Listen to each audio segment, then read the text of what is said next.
Los jueves habitualmente tenemos con nosotros a nuestra experta en comportamiento, que es Mariluz Cañadas, nuestra psicóloga del programa. Mariluz, buenas noches. Buenas noches, Ana. Hoy vamos a hablar de una cuestión que yo creo que tiene una franja muy pequeña, lo decía yo al principio, pasar de una situación de tristeza concreta, puntual, que podemos tener cualquiera en cualquier momento de nuestra vida, a lo que es una depresión. ¿Los límites dónde están, Mariluz?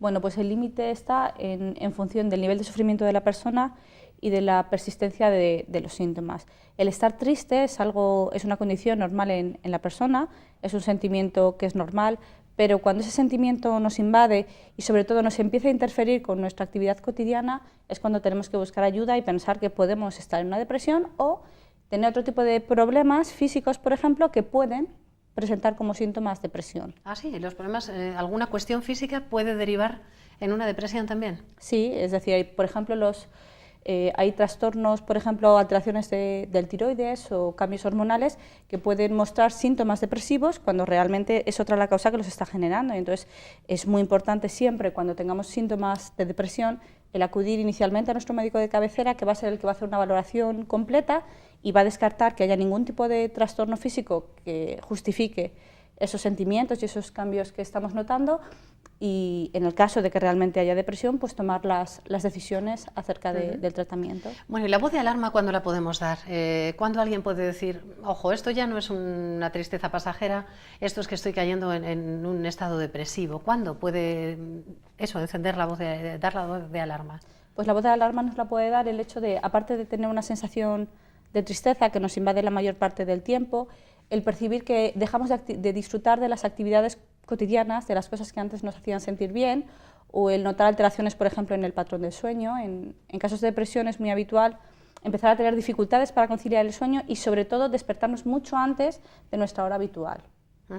También se pueden notar alteraciones en el ritmo de alimentación, es decir, pasar a tener mucha hambre o tener muy poco apetito y no sentirnos capaces de comer. Además, es muy habitual el tener muchas dificultades para concentrarnos en las tareas, de tal forma que personas que trabajaban muy bien, ahora haciendo el mismo trabajo, perciben que no son en absoluto eficaces, que tardan mucho más y que tienen dificultades para retener información, para concentrarse en detalles, y se perciben como más despistadas, menos eficientes. Las personas que sufren una depresión, ¿pueden salir de ella y no volver a recaer, o habitualmente ya son personas a las que les ponemos esta etiqueta de depresivas para siempre? Depende. Hay personas que tienen tendencias depresivas y de hecho hay personas que los patrones depresivos son cíclicos y con cierta frecuencia reaparecen, y en otros casos puede haber una depresión única, un episodio depresivo en la vida que no vuelva. También depende de lo que lo cause. Hay dos tipos de depresiones. Unas son las exógenas, que son aquellas causadas por acontecimientos externos, pues imagínate una persona que se separa de su pareja o que tiene una relación conflictiva o situaciones de trabajo de muchísimo estrés, pueden derivar en depresión.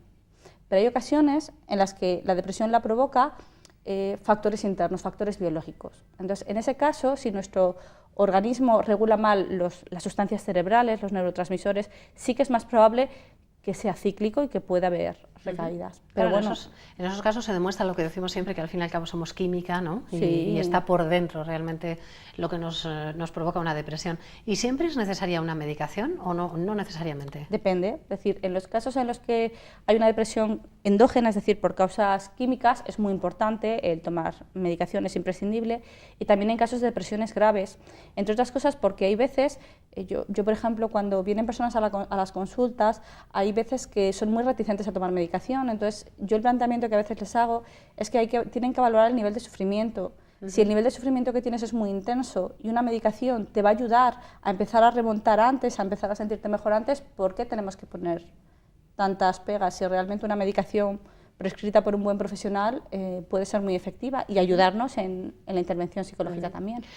Hay muchos casos que derivan en circunstancias muy trágicas. Hace muy poco veía un reportaje precisamente que hablaba de los casos de suicidio, ¿no? De personas que caen en depresiones, en situaciones terribles y piden ayuda, pero no les vemos. Y entonces llegan a un punto en el que se quitan la vida, ¿no? Al depresivo a veces los que están alrededor realmente no lo ven, no le dan la importancia que tiene. A veces la gente no lo ve.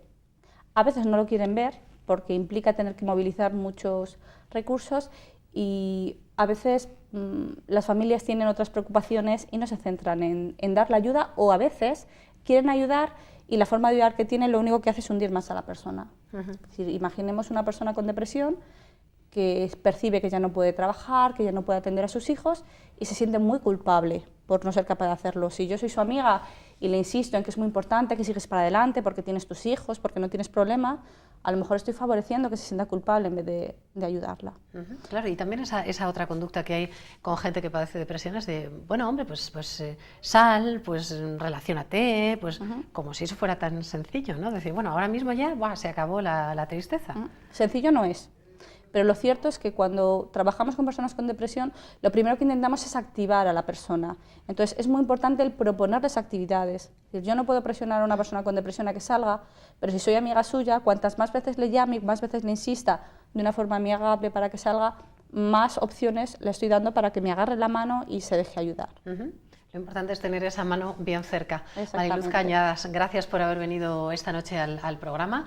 La próxima semana nos vamos a encontrar el martes, que no el jueves, porque Mariluz sigue formándose, sigue estudiando, sigue de congreso la semana que viene, y entonces nos veremos el martes, ¿no? Exactamente. Y vamos a hablar de otra cosa que le pasa a muchas personas, que son los trastornos de ansiedad. La semana que viene nos lo cuentas. Gracias, Mariluz. Gracias a ti.